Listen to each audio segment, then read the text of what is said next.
Ok, jóvenes, buenas tardes. Entonces, sí se ve aquí la diapositiva de extrasístoles ventriculares, ¿verdad? Buenas tardes, doctor. Buenas tardes, doctor. No, yo no lo se veo. está viendo, doctor. No, doctor, no se ve. No se ve. Ok.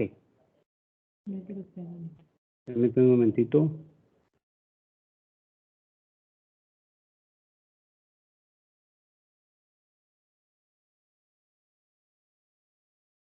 Ahí sí se ve. Sí, doctor, ya se ve. Sí, Sí, ya. sí, ya se ve. Ok.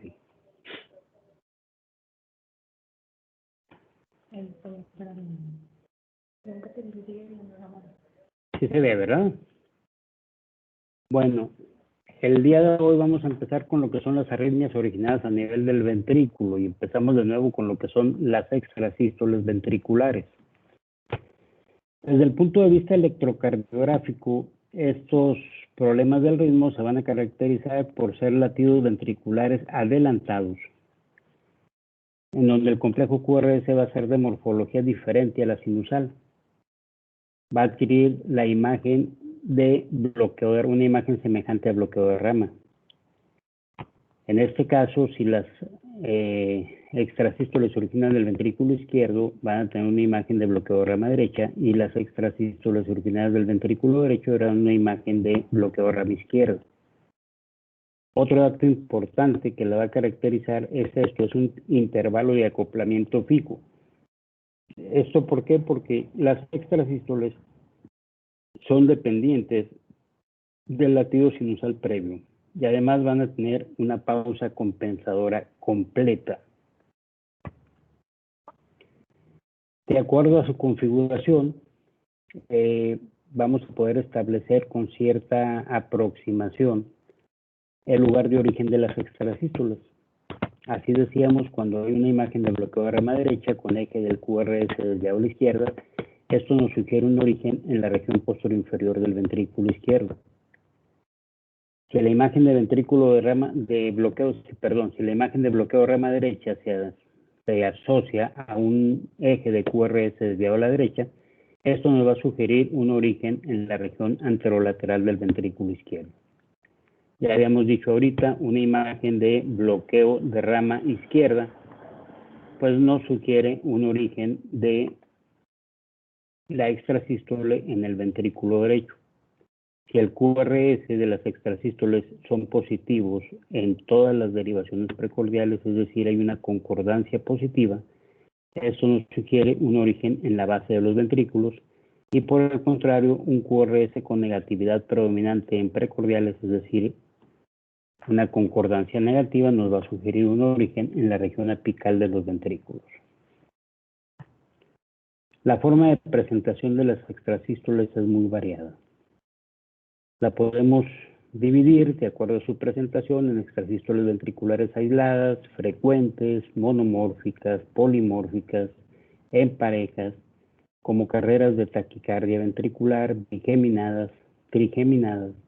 Pueden ser tempranas, tardías, con conducción oculta y en este caso constituir un bigeminismo o un trigeminismo ocultos, y finalmente pueden ser interpoladas.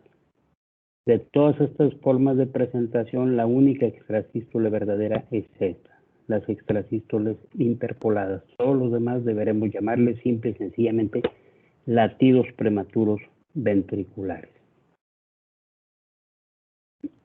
Hace tiempo, bueno, en la mayoría de los libros o tratados de cardiología, ustedes todavía verán por ahí una clasificación, la clasificación de Laun, que dividía a las extrasístoles en grados desde un grado 0 hasta un grado 5 y esto con el fin de determinar.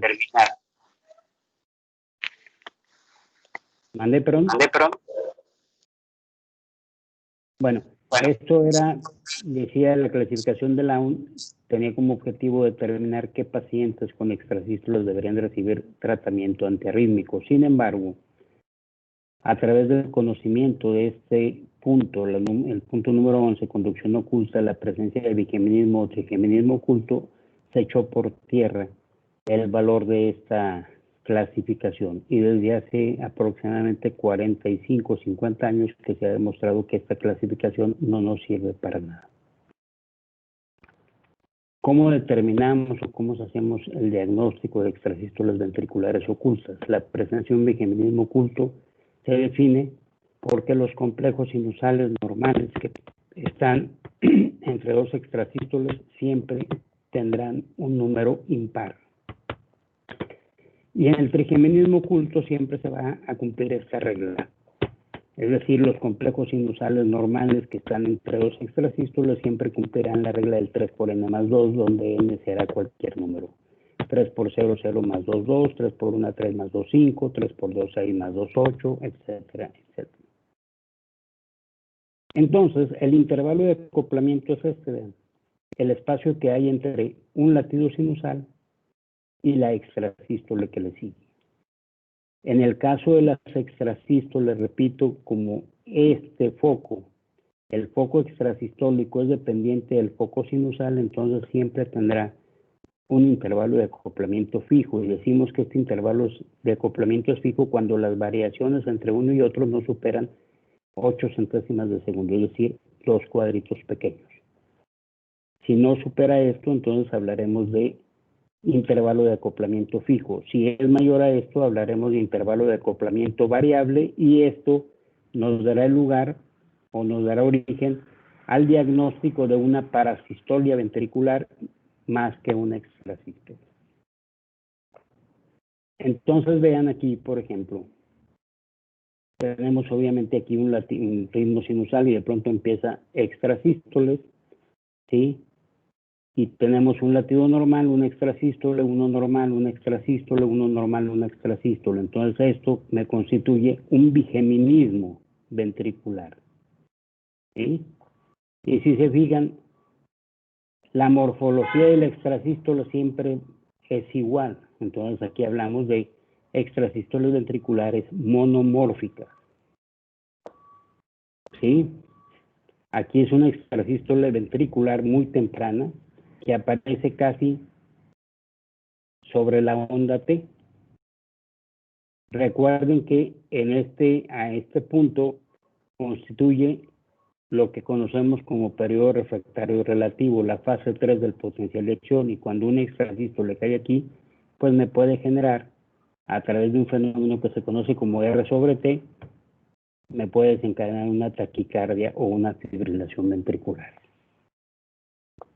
Un punto importante, decíamos, si ustedes miden la distancia que hay de aquí,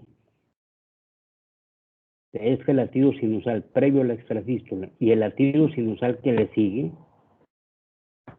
y lo comparamos con los ciclos sinusales, este espacio es exactamente 2 ciclos sinusales normales. A esto es a lo que se conoce como pausa compensadora completa. Cuando la distancia que hay entre este latido normal y este no constituye 2 ciclos sinusales normales, se le considera como pausa compensadora incompleta, y eso es más común verlo en las extrasístoles que están ya sea a nivel auricular o a nivel del nodo auriculoventricular. Entonces las extrasístoles ventriculares, repito, por lo general me dan pausas compensadoras completas.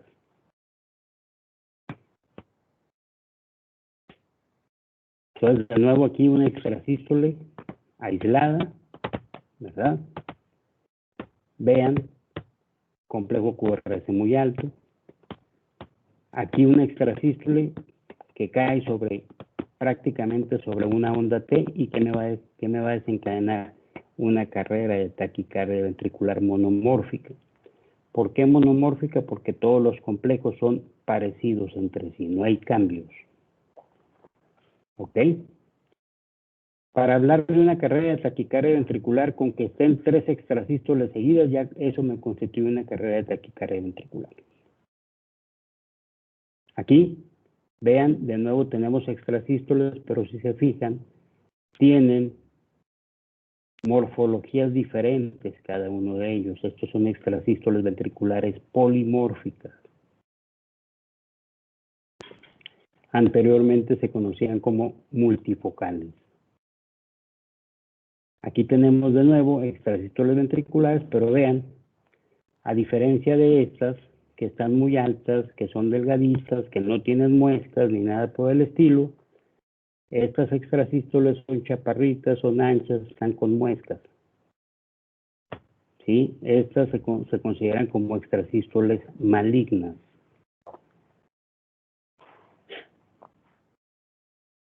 Aquí tenemos 2 latidos sinusales normales por cada extrasístole. Esto se considera como trigeminismo ventricular.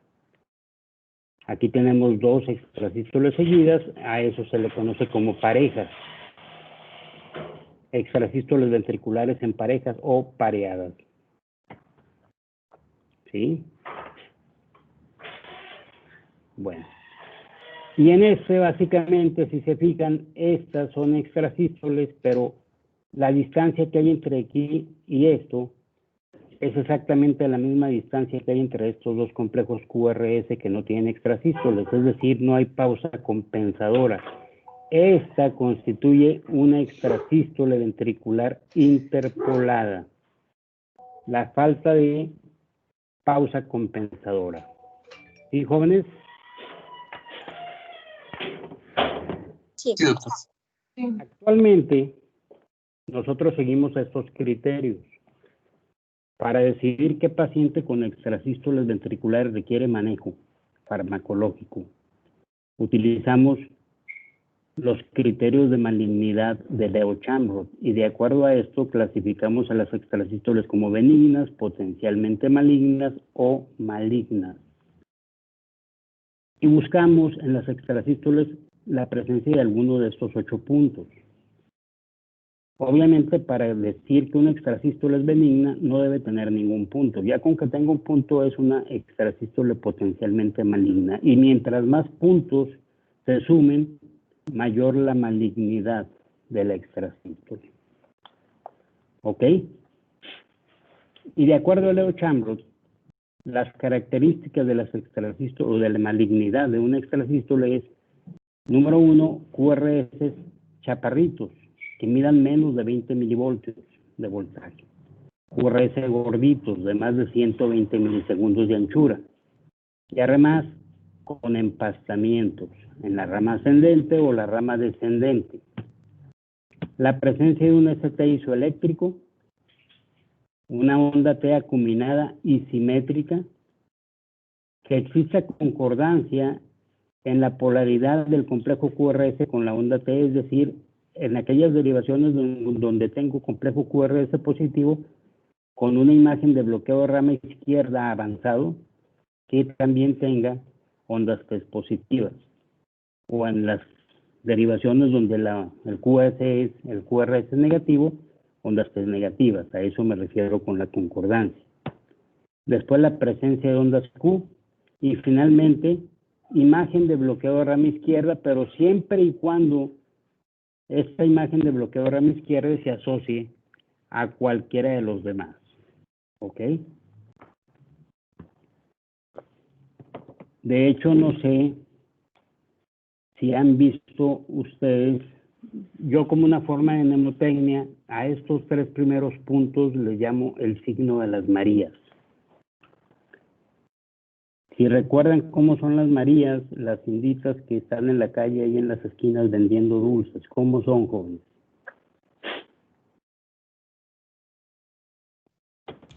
Dos chaparritas. Están chaparritas, están gorditas, están lonjudas, ¿verdad?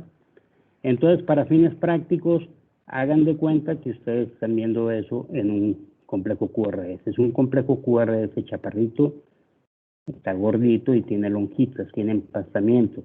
Y esto no es por una forma de menospreciar a estas mujeres, simple y sencillamente porque, bueno, a mí cuando estaba de residente me tocó ver a una de ellas enojadas y vaya que son bravas, vaya que son tremendas, entonces dan miedo. Entonces vean, sí, yo les digo a los chamacos, a ver, ustedes cuando ven a 2 mujeres, una Miss Universo y una María, pues ¿cuál les llama más la atención? Sí, la Miss Universo habitualmente alta, delgadita, ¿sí? Entonces hagan de cuenta que están las extrasístoles de una misma universo, altitas, delgaditas, sin lonjitas. En cambio, en el caso de la María, bueno, están chaparritas, están anchas y ven las lonjitas, empastadas. Entonces, esos son los criterios que ustedes deben utilizar y ya en función de eso ya determinarán si el paciente requiere o no tratamiento farmacológico y olvidémonos, repito, de la clasificación de Leo Chamrod que van a encontrarse por ahí en muchos de los libros o en la mayoría de los libros de cardiología, incluyendo los grandes tratados. ¿Sí, jóvenes? Sí, doctor. El siguiente punto es esto, la taquicardia ventricular. Como definición, bueno, vamos a englobar dentro del término de taquicardia ventricular a todos aquellos ritmos rápidos que se originan por debajo de la bifurcación del tronco común de las vejigas, exceptuando al flóter y a la fibrilación ventricular. Existen diferentes formas de clasificar a la taquicardia. Uno es de acuerdo al contexto clínico en el que se está presentando, es decir, taquicardias primarias y taquicardias secundarias. O, dicho de otra forma, taquicardias idiopáticas y taquicardias secundarias. Obviamente en la taquicardia primaria o idiopática no existe ningún contexto clínico que me explique la presencia de dicho trastorno del ritmo. En la secundaria, pues tenemos algún antecedente importante como cardiopatía isquémica, hipertensión arterial, problema valvular, tromboembolia pulmonar, hipoxia, etcétera, etcétera. O problemas electrolitos, uso de fármacos. Esa es la primera forma de clasificar. Otra es la taquicardia que se asocia a canalopatías, es decir, a disfunción de los canales que se encargan del intercambio de iones entre el interior y el exterior de la célula, básicamente intercambio de sodio, intercambio de potasio o intercambio de calcio. Y las otras dos formas de clasificarla es, número uno, de acuerdo al comportamiento hemodinámico o a la duración. De acuerdo a esto, decimos que una taquicardia ventricular es sostenida si dura más de 30 segundos o bien, aunque dure menos de ese tiempo, me genera trastornos hemodinámicos en el paciente como hipotensión que me obligue a intervenir de alguna manera para quitar la arritmia. Entonces aquí diremos que es una taquicardia ventricular sostenida. Y obviamente la no sostenida es la que no me da alteraciones hemodinámicas y que dura menos de 30 segundos. Desde el punto de vista electrocardiográfico, es decir, de su presentación o de la morfología del complejo QRS, pues las vamos a dividir también en dos grandes grupos, monomórficas y polimórficas. Generalmente, hasta en un 90% de los casos, la presencia de una taquicardia ventricular me implica que existe un daño miocárdico grave. Y entonces, por lo regular, vamos a ver el antecedente de una cardiopatía.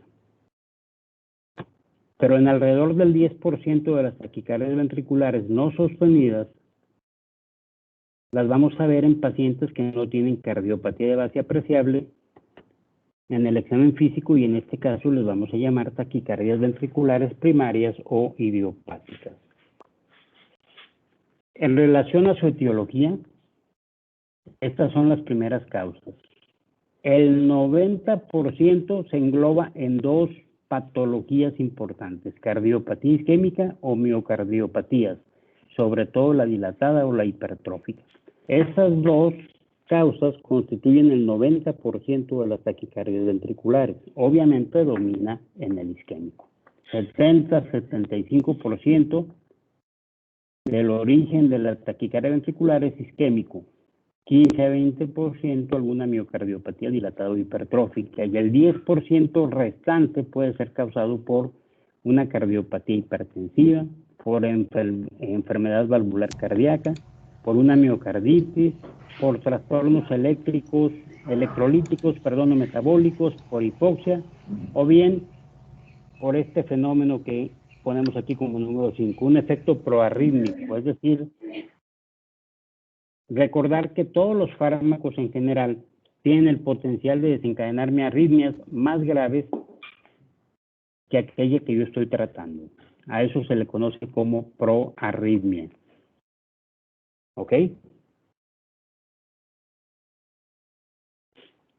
Entonces repetimos que desde el punto de vista electrocardiográfico, las taquicardias ventriculares se clasifican como monomórficas y polimórficas, y cada una de ellas a su vez tiene diferentes grupos.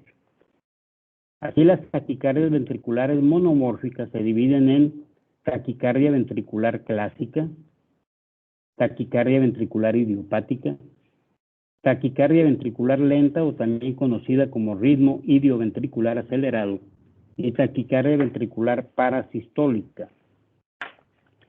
En el tiempo que hicimos la presentación, considerábamos como punto de corte para decir que una taquicardia ventricular era clásica 0.02 de segundo. Actualmente cambiaron las cosas. Si la imagen de la taquicardia es de bloqueo de rama derecha, tiene que ser mínimo 14 centésimas de segundo. Si es una imagen de bloqueo de rama izquierda, tiene que estar en 16 centésimas de segundo o más. Y las taquicardias ventriculares idiopáticas de complejo QRS relativamente angosto tienen complejos QRS que miden entre 12 y 13 centésimas de segundo, menos de 14 centésimas de segundo. ¿Ok? Por su parte, las taquicardias ventriculares polimórficas a su vez se dividen en estos 4 tipos. Helicoidal, presencia de capturas o fusiones en el curso de una taquicardia ventricular bidireccional y otros casos de polimorfismo. En la clínica lo que yo quiero es que ustedes recuerden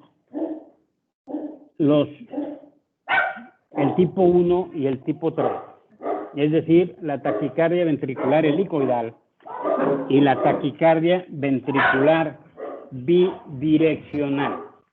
¿Ok, jóvenes? Sí, Entonces, doctor. de las polimórficas, básicamente ustedes se deben recordar número 1 y 3. Helicoidal o bidireccional. Y en las dos, habitualmente, son por efecto de fármacos. La helicoidal con fármacos que prolongan el QT y la bidireccional generalmente dada por intoxicación digitálica. Hablando de la taquicardia ventricular clásica o típica, debemos recordar que aunque puede observarse en individuos sin cardiopatía, lo más común es que se presenten pacientes con cardiopatía isquémica, decíamos un 70-75% de los casos. Entre las características electrocardiográficas que nos ayudan a hacer el diagnóstico de una taquicardia ventricular clásica es, primero, que generalmente es iniciada por una extrasístole ventricular de la misma morfología que la de la taquicardia. Segundo, la frecuencia ventricular va a oscilar entre 150 y 200 latidos por minuto. En promedio está alrededor de 180. Tercero, va a haber una disociación auriculoventricular que se conoce como disociación por interferencia. Es decir, en este caso, a diferencia de la disociación por bloqueo, va a existir un mayor número de complejos QRS que de ondas P.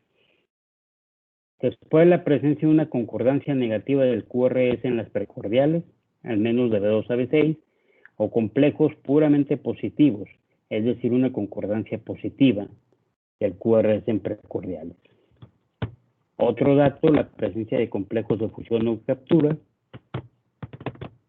Luego, la morfología del complejo QRS también va a ser muy importante, es decir, una duración mayor a 14 centésimas de segundo para cuando es una imagen de bloqueo de rama derecha, mayor a 16 centésimas de segundo cuando es de bloqueo de rama izquierda. Una desviación del eje del QRS mayor a más allá de menos 30 grados cuando comparo el electro en ritmo sinusal contra el electro en taquicardia ventricular. En caso de que la morfología sea de bloqueo de rama derecha, la presencia de una onda R monofásica o la presencia de un complejo QR en B1, así como un complejo de tipo QR, QS o RS con relación RS en B6 menor a 1, todo esto va a favor de taquiventrio. En cambio, cuando la imagen es de bloqueo de rama izquierda, una onda R en B1 que sea de menor amplitud durante la taquicardia que en ritmo sinusal, o bien una onda R mayor de 30 milisegundos de anchura, un empastamiento en la rama descendente de la onda S o una duración del inicio del QRS al nadir de la S en B1 mayor a 70 milisegundos, o de nuevo la presencia de complejos QR-QS en B6. Eso también va a favor de taquicardia ventricular. Otros datos es el patrón en W del complejo QRS en B1 y lo que llamamos el signo del adiós, es decir, un eje del QRS ubicado en el cuadrante superior derecho, en la tierra de nadie, entre menos 90 y menos 180 grados, ¿ok? ¿Y por qué el signo del adiós? Porque cuando nosotros nos despedimos de alguien a la distancia, pues generalmente lo que hacemos es levantar la mano derecha, agitarla y decirle adiós. Entonces, esto me recuerda, tengo el eje hacia aquel lado, pues prácticamente el paciente se está despidiendo de mí. Si yo no hago nada por sacarlo adelante, me lo va a cumplir y se va a ir. Entonces vean algunos ejemplos de taquicardia ventricular. No es tan complicado hacer el diagnóstico de taquiventrio. Vean. Decíamos 3 o más complejos extrasístoles seguidas ya me hace una carrerita de taquicardia ventricular, como lo estamos viendo aquí. La concordancia negativa, vean, QRS negativo de B1 hasta B6, ¿sí? Otra vez, la concordancia negativa. Comparamos, decíamos, la amplitud de la onda R en ritmo sinusal en B1 contra la amplitud en taquicardia es mayor en el ritmo sinusal. Otro dato a favor de taquiventrio, ¿sí? Tenemos una imagen de bloqueo de rama derecha, R pura en B1, una R pequeña con S profunda en B6, de tal modo que la relación R entre S en B6 es menor a la unidad. Eso también dato de taquiventrio. ¿Sí? Y aquí están básicamente los criterios que les decíamos. Cuando es tengo una taquicardia de complejo ancho, voy a ver qué imagen da, bloqueo de rama izquierda o bloqueo de rama derecha. Si es bloqueo de rama derecha, si es R pura en B1, QR, o bien Qs importantes, complejos QR, QS, o bien R pequeña, S profunda, todo esto a favor de taquiventrio. Y si es una imagen de bloqueo de rama izquierda, una R que mida más de 30 milisegundos de anchura, la presencia de empastamientos en la rama descendente de la S, y si mido la distancia que hay del inicio al nadir de la S, me va a medir más de 60 milisegundos. Y de nuevo la presencia de QS-QR en B6, todo esto a favor de taquiventrio. ¿Sí? Las taquicardias ventriculares idiopáticas, decíamos, se presentan en individuos sin cardiopatía estructural aparente y pueden agruparse a su vez en estos principales tipos. Hay muchos más, pero aquí estamos viendo por los principales que ustedes deben recordar. Uno es la taquicardia ventricular del tracto de salida del ventrículo derecho, o también denominada sensible a adenosina. La taquicardia ventricular fascicular posterior o sensible a verapamilo. La taquicardia ventricular monomórfica adrenérgica o sensible a propanolol. La taquicardia ventricular rama a rama. En cuanto a las taquicardias ventriculares idiopáticas, las del tracto de salida constituyen el 80% de todas las taquicardias ventriculares idiopáticas. Y si bien su localización más común está en el tracto de salida del VD, o del ventrículo izquierdo, con menor frecuencia pueden originarse en la arteria pulmonar, en las cúspides aórticas, en los anillos mitral tricuspidio, en el epicardio próximo al sistema venoso coronario, o en los músculos papilares, o también en la cruz del corazón, etcétera, etcétera. O sea, por todos lados pueden originarse taquicardias ventriculares. La taquicardia ventricular del tracto de salida del ventrículo derecho, bueno, el diagnóstico es demasiado fácil. Vamos a ver una taquicardia con un complejo QRS relativamente normal, es decir, que mide menos de 140 milisegundos. Me va a dar una imagen de patrón de bloqueo de rama izquierda avanzado. El eje eléctrico va a estar hacia abajo. Y si vemos el cambio de negatividad a positividad, esto se va a dar en forma tardía, entre B3 y B4. ¿Sí? El QRS va a ser más negativo en ABR que en ABL. Entonces vean aquí. Tengo una imagen de bloqueo de rama izquierda, R pura acá, QS aquí. Todo esto son imágenes de bloqueo de rama izquierda. El QRS no es tan ancho. El eje eléctrico va hacia abajo, está en más 60 grados. El QRS más grande está en D2. Las tres son positivas, entonces a más 60 grados. Y si vemos dónde cambia de negativo a positivo, prácticamente lo estamos viendo hasta B4. Es una transición tardía.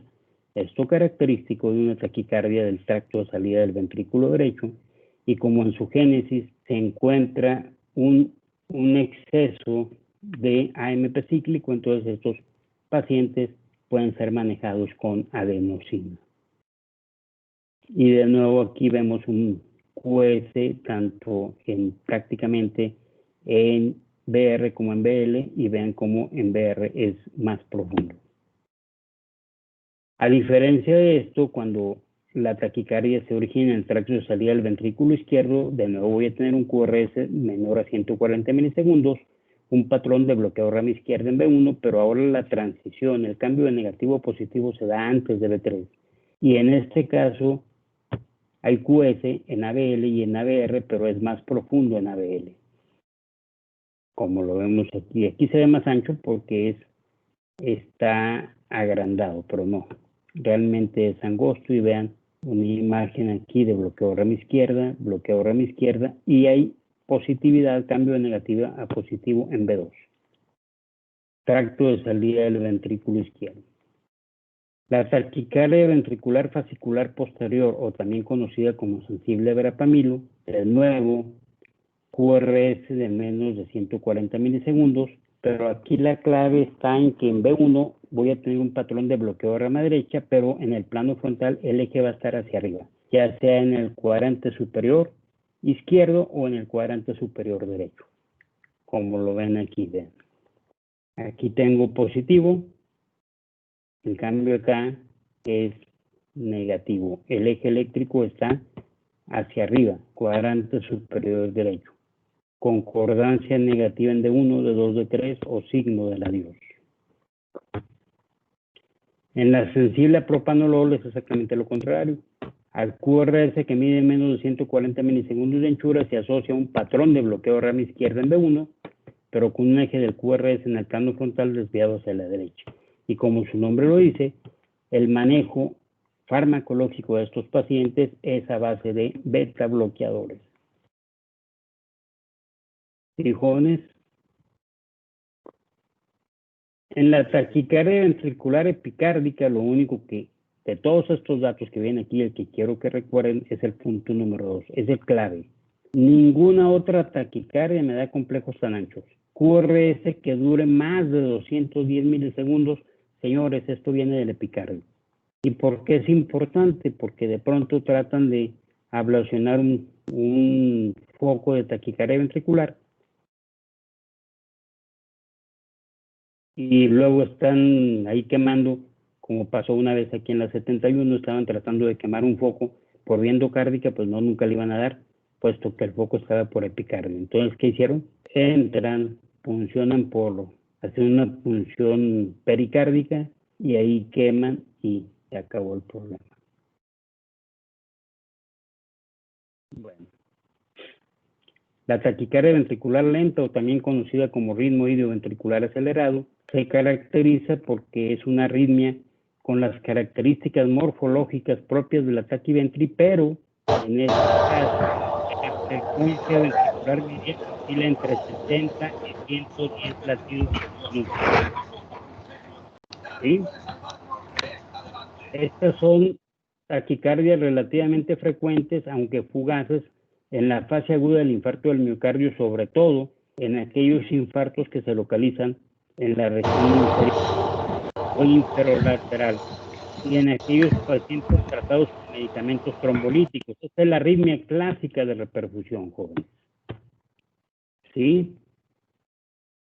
Y en este caso recordar, habitualmente esta arritmia desaparece sola y no me genera problemas hemodinámicos. En caso de que durara más de lo previsto o que me diera algo de problemas hemodinámicos, entonces, cuidado, hay que tener cuidado. ¿Cómo creen ustedes que debería quitarse? ¿No sería igual con lo de la radiofrecuencia y eso, doctor? No, porque esta no es una arritmia maligna, doctor. Es Pues un igual dato con... de ¿Y entonces percepción. sería con fármacos? Con fármacos. ¿Qué fármaco utiliza o cree usted que se debería utilizar? Ay, no sé, qué miedo. Bueno, nada más una cosa. Habitualmente siempre nos dicen, bueno, si te da inestabilidad hemodinámica hay que darle una cardioversión eléctrica. Sí, en este caso no. Está contraindicado la cardioversión eléctrica, está contraindicado todos los fármacos antiarrítmicos. Lo único que debemos dar es atropina, joven. ¿Por qué se dio esta taquicardia? Porque cuando nosotros reperfundimos al paciente, ya habíamos comentado de un proceso que se llama de aturdimiento miocárdico, ¿recuerdan? Sí. Y el problema es que el aturdimiento es mecánico y es eléctrico. Entonces, está aturdido el foco sinusal, está aturdido la aurícula, está aturdido el nodo AB, y el único foco que entra al rescate es el foco ventricular. Si nosotros llegamos y quitamos ese foco, ¿qué vamos a hacer? Vamos a llevar al paciente a una asistolia. Y por ejemplo, si usamos gilocaína, que es un fármaco muy socorrido, recuerden que la gilocaína tiene un efecto a nivel de la membrana que se llama estabilización de membrana. Es un estabilizador de membrana. ¿Esto qué quiere decir? Que en el momento en que el paciente me haga sistolia, ya no voy a poder sacarlo adelante por nada del mundo. Entonces, ¿qué tengo que hacer? No tengo que quitar yo la arritmia. Tengo que hacer que otro lo quite. En este caso, ¿quién lo va a quitar? El nodo sinusal. Le doy atropina, empiezo a darle unas cachetadas farmacológicas al nodo sinusal, hago que se active, y entonces en el momento en que el nodo sinusal supera en frecuencia de descarga a la del foco ventricular, este último se va a inhibir, pero ya tengo un foco que me va a mantener con vida al paciente. Jóvenes, entonces lo que les decía aquí. Recordar que los pacientes con esta arritmia rara vez requieren tratamiento, pero en caso de necesitarlo, el fármaco de elección es la atropina. La administración de gilocaína, no nada más gilocaína, cualquier fármaco antiarrítmico está contraindicado ya que ocasiona o que puede ocasionar asistolia. ¿Sí, jóvenes?